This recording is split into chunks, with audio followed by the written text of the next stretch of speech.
ఈ తిరుమల లడ్డు కల్తీ అంశాన్ని మన నాయకులు ఎప్పట్లో వదిలేలా లేరు సార్. సిట్ రిపోర్ట్ లో చాలా స్పష్టంగా ఉంది, నెయ్యి కల్తీ జరిగింది, కానీ అది జంతు కొవ్వు అనే ప్రస్తావన సిట్ రిపోర్ట్ లో ఎక్కడా లేదు. ఇప్పుడు పవన్ కళ్యాణ్ అంటూ ఉన్నారు సార్, నిన్న జనసేన పార్టీ సర్వసభ్య సమావేశం జరిగింది, ఆ పార్టీ నాయకులతో అంటూ ఉన్నారు, జంతు కొవ్వు నుంచి తీసిన రసాయనాలతోనే నెయ్యి తయారీ జరిగింది, దాన్నే లడ్డూల్లో కలిపి అపవిత్రం చేశారు అని చెప్పి డిప్యూటీ సీఎం పవన్ కళ్యాణ్ ఆరోపిస్తూ ఉన్నారు sir. And Pawan Kalyan Janasena party నాయకులు కూడా దిశానిర్దేశం చేశారు సార్, అన్నిటికీ నేనే మాట్లాడాలా, లడ్డూ మీద వైఎస్ఆర్ కాంగ్రెస్ పార్టీ ఇంత రచ్చ చేస్తూ ఉంటే మరి మీరెందుకు మాట్లాడడం లేదు అని చెప్పి నాగబాబు మీద కూడా సీరియస్ అయినట్టుగా ఆంధ్రజ్యోతి అండ్ ఈనాడు ఈ రెండు పత్రికల్లోనూ కూడా ఫ్రంట్ పేజ్ లో రాసిన పరిస్థితి సార్. సార్ ఏంటి సార్ ఇది? ఇందులో ఒకటి పవన్ కళ్యాణ్ ఇంకోటి ఉంది, అంటే భక్తుల మనోభావాలు దెబ్బతింటాయని చెప్తలేరు, కానీ జంతుకు కలిసింది అంటున్నాడు ఆయన. విచిత్రం ఏంటంటే మరి భక్తుల మనోభావాలు దెబ్బతింటాయని చెప్పకపోతే సిట్టు వాళ్ళు చార్జ్ షీట్ లో చెప్పకపోతే మీరు అది చెప్తున్నారు. అంటే వాళ్ళు చెప్తే మనోభావాలు దెబ్బతింటాయని వాళ్ళు చెప్పలేదు, సంతోషం, ఓకే, ఆర్గ్యుమెంట్ కొరకు నిజం అనుకుందాం. నిజంగానే జంతుకు కలిసినా అయ్యో మనోభావాలు దెబ్బ చేస్తుంది సిట్టు అనుకుందాం. మరి మీరెందుకు చెప్తున్నారు దాన్ని? పవన్ కళ్యాణ్ చెప్తే మనోభావాలు దెబ్బతిన్నాయా? విచిత్రం చూడండి, ఐడియా మనోభావాలు దెబ్బతింటాయని సిట్టు చార్జ్ షీట్ లో చెప్పలేదని ఉప ముఖ్యమంత్రి చెప్తున్నాడు. ఇది ఇంకా అన్యాయం కదా. దానికన్నా సిట్లో చెప్తే ఇంకా పని అయిపోతుంది కదా. అంటే క్లియర్గా జంతు కొవ్వు కలవలేదు అని ఇప్పుడు సిట్ చార్జ్ షీట్ లో కలిసినట్టు నిర్ధారణ లేదు, క్లియర్. కలవలేదు అని చెప్పిందా, 10% లోపు ఉంటే గుర్తు, ఇదంతా ఎందుకండి? Yes, animal fat, it is adulterated with animal fat అని ఎక్కడుంది చెప్పండి? సిట్ నివేదికలో 200 పేజీల నివేదిక ఎక్కడుంది చెప్పండి? మరి లేనప్పుడు ఎందుకు చర్చ? లేకపోయినా కూడా దాచిపెట్టుంటారు, కలిసింది కానీ మనోభావాలు దెబ్బతింటే దాచిపెట్టుంటారు, 10% లోపు ఉంటే బయటపడదు కానీ కలిపారు, అసలు కలపలేదు అని ఎక్కడన్నారు? అసలు ఏంటిది? మీరు ఏం చెప్పదలుచుకున్నారు? లడ్డూలో పందికో గొడ్డుకో కలిసిందని చెప్పడానికి మీకెందుకు ఇంత క్రేజీ? నాకు అర్థం కాని అంశం. విచిత్రం ఏంటంటే సిట్టి చెప్పడం లేదు, మీరెందుకు దాన్ని పదే పదే చెప్పిందండి? దాంట్లో ప్రూవ్ చేసడానికి ఏంటి? ఏమీ లేదు. చంద్రబాబు నాయుడు అన్నాడు కనుక దాన్ని డిఫెండ్ చేయాలి. చంద్రబాబు నాయుడు ఏమంటాను, నేను national dairy development board report quote చేశాను అంటున్నాడు. మరి మీరు కోట్ చేసిన రిపోర్టును సిట్ ఎందుకు పట్టించుకోలే? మరి అదే మీరు ఇప్పుడు చంద్రబాబు నాయుడు బయట కూడా చూశాను నేను, నేషనల్ డైరీ డెవలప్మెంట్ బోర్డు ఆ రోజు నిర్ధారించింది కనుక చెప్పాను. ఆ రోజు నేషనల్ డైరీ డెవలప్మెంట్ బోర్డు రిపోర్ట్లో కూడా ఉంది, there can be a possible false positive అని కూడా, అంటే పొరపాటున కూడా ఉందని అనుమానపడటానికి అవకాశం ఉంది, వెజిటబుల్ ఆయిల్స్తో కల్తీ జరిగినప్పుడు అని కూడా ఉంది.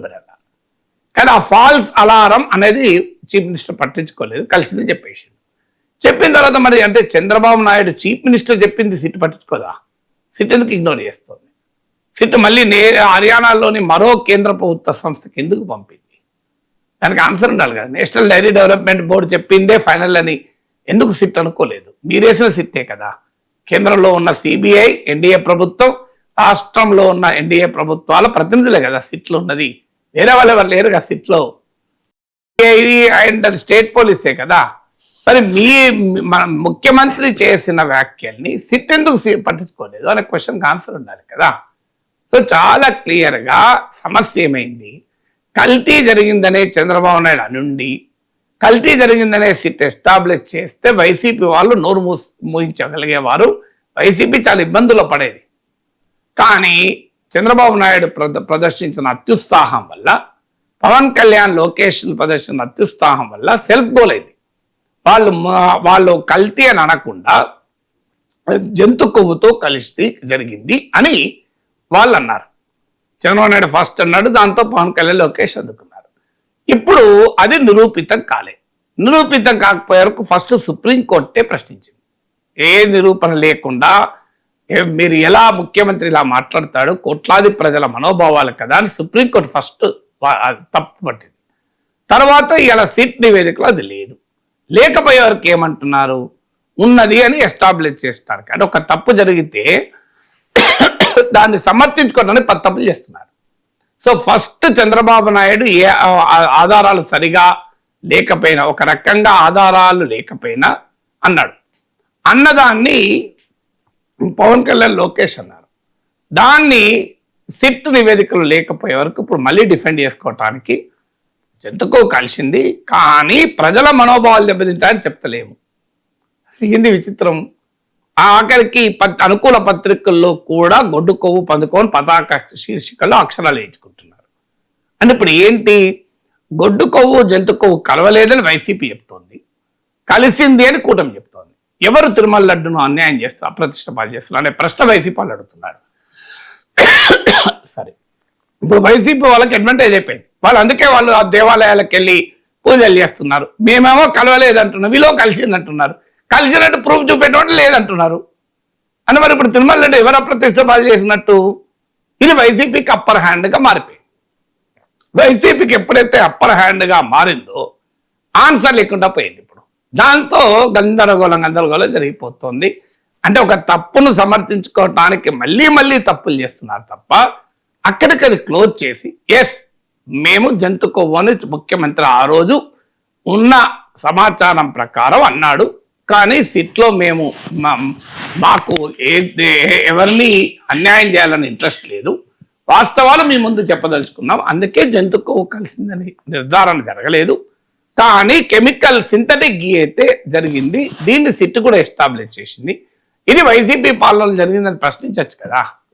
అది ప్రశ్నించకుండా వైసీపీకి అడ్వాంటేజ్గా ఇస్తున్నారు. అది వైసీపీ వారు దాన్ని అడ్వాంటేజ్గా తీసుకుని వాళ్ళు ఓన్లీ సింథటిక్ గీ కెమికల్ గీ అనే పదం వాడకుండా వాళ్ళు ఓన్లీ జంతు కొవ్వు దగ్గర వాళ్ళు ఫుట్బాల్ ఆడతారు. ఆడే వరకు మళ్ళీ డిఫెండ్ చేసుకోవడానికి రకరకాల మాటలు మాట్లాడి ఇబ్బందులు పడుతున్నారు. అల్టిమేట్గా పొలిటికల్ గేమ్లో ఎవరు గోలేస్తారు అనే సమస్య తప్ప అల్టిమేట్గా లడ్డుకు అపవిత్రం జరుగుతోంది, లడ్డుకు అన్యాయం జరుగుతోంది, కోట్లాది ప్రజల విశ్వాసాలకు అన్యాయం జరుగుతుందని పక్కకు పోయింది. ఇదంతా చూస్తున్న వారు ఏం బీజేపీ ఏం మాట్లాడతలేదు. నిజంగానే తిరుమల లడ్డులో గనక జంతు కొవ్వు కలిస్తే అమిత్ షా ఊరుకుంటాడా, మోహన్ భగవత్ ఊరుకుంటాడా? నాకు చెప్పండి. నిజంగానే జరిగితే ఆ నరేంద్ర మోడీ ఊరుకుంటాడా? నాకొచ్చే డౌట్ ఇది. వెంటనే సిబిఐ రంగంలో దిగదా? వెంటనే దేశ అత్యున్నత సంస్థలని దిగాయా? అంటే వారికి ఎవ్వరికీ హిందువుల పైన, హిందుత్వం పైన, హిందూ ప్రజల మత విశ్వాసాల పైన మోహన్ భగవత్ కూడా లేదా పట్టింపు? ఇంతవరకు మోహన్ భగవత్ ఆర్ఎస్ఎస్ సంఘాలు ఏమన్నా దిగాయా? హిందూ సంఘాలు ఏమన్నా దిగాయా? ఎక్కడన్నా హిందూ సంఘాలు రాష్ట్ర బంధుకు పిలిపించాయా? అంటే అర్థమైంది, మీ కూటమిలో ఉన్న పార్టీ నమ్మడం లేదు దాన్ని. ఇంతవరకు పురంధేశ్వరి గట్టిగా మాట్లాడుతున్నారా? మాధవ్ గట్టిగా మాట్లాడుతున్నాడా? ఎప్పుడో ఒక స్టేట్మెంట్ ఇవ్వడే తప్ప చూడండి, మీరు టీడీపీ నేతలే మాట్లాడుతున్నారు. టీడీపీలో కూడా మీరు గమనించండి, చంద్రబాబు నాయుడు లోకేష్ మాట్లాడుతున్నారు, మిగతా మంత్రులు మాట్లాడతలేరు. మిగతా మంత్రులు ఎక్కువ మాట్లాడతలేరు. అదే కదా చంద్రబాబు నాయుడు అసహనం. ఇప్పుడు పవన్ కళ్యాణ్ అసహనం అదే కదా, నేను ఒక్కనే మాట్లాడాలా? ఇప్పుడు ఆంధ్రజ్యోతిలో ఈనాడులో వచ్చిందని చెప్తున్నారు కదా, నేను చూడలేదు. కానీ నాగబాబు కూడా మాట్లాడతలేడు అని. నాగబాబు అయితే ఆర్ఎస్ఎస్ సింపతి అవుతారు. నేను ఓపెన్గా చెప్పాను, నేను ఆర్ఎస్ఎస్ సింపతి అయ్యింది. నా గుర్తు మా ఎలక్షన్స్ అప్పుడు అనుకుంటాను. ప్రకాష్ రాజు సమర్థించినప్పుడు నేను ప్రకాష్ రాజు ఇది బిట్టర్ క్రిటిక్ ఆఫ్ మోడీ కదా, అయినా ప్రకారం సమర్థించడం నేను ఆర్ఎస్ఎస్ సింపతి అయ్యానని ఓపెన్గా స్టేట్మెంట్ ట్వీట్ చేశాడు. అలాంటి నాగబాబు కూడా మాట్లాడుతున్నాడు. మరి అదే నాగబాబు కూడా లేదా? ఈ దేశంలో ఇంతమంది స్వామీజీలు ఉన్నారు కదా, చిన్నజీయర్ స్వామి లాంటి వాళ్ళు, శంకరాచార్యులు, వాళ్ళందరూ ఇప్పటికి తీవ్రంగా మామూలుగా ఉండకూడదు కదా పరిస్థితి. అని మరి ఎవ్వరు ఎందుకు మాట్లాడతలేరు? ఒక్క రాజకీయంగా ఒక టీడీపీ నాయకత్వం, అది కూడా చంద్రబాబు నాయుడు, లోకేష్, పవన్ కళ్యాణ్, ముగ్గురు ఎవరు మాట్లాడతలేరు. మిగతా వాళ్ళు కూడా గట్టిగా మాట్లాడతలేరు. మీరు గమనిస్తే ఎందుకు రియాక్ట్ అవుతలేరు? ఈ దేశంలో కోర్టులు పట్టించుకోవు, దేశంలో కేంద్ర ప్రభుత్వం పట్టించుకోదు. తిరుమల లడ్డులో గొడ్డుకో పందికో కలిస్తే ఎదుర్కొంటారండి ప్రజలు. అన్యాయంగా ఆ పదాలు వాడుతున్నారు, మేము కూడా వాడాల్సి వచ్చాను. ఇన్ని రోజులు వాడలే నేను. సో ఇంకా ఎంతకాలం తిరుమల లడ్డును అపవిత్రం చేస్తారు? దయచేసి మీ రాజకీయాలు వదిలేయండి. సో సిట్ నివేదికలు ఏది ఉందో అదే చెప్పండి. ఈ సింథటిక్ గీ ఎందుకు ఉంది అని అడగండి, సరిపోతుంది కదా. దట్ ఈస్ ఎనఫ్ కదా. సింథటిక్ గీ అది సరిపోదా కల్తీకి? అన్యాయం ఇప్పుడు చట్టరీత్యా చర్యలు తీసుకోవడానికి అది సరిపోదా?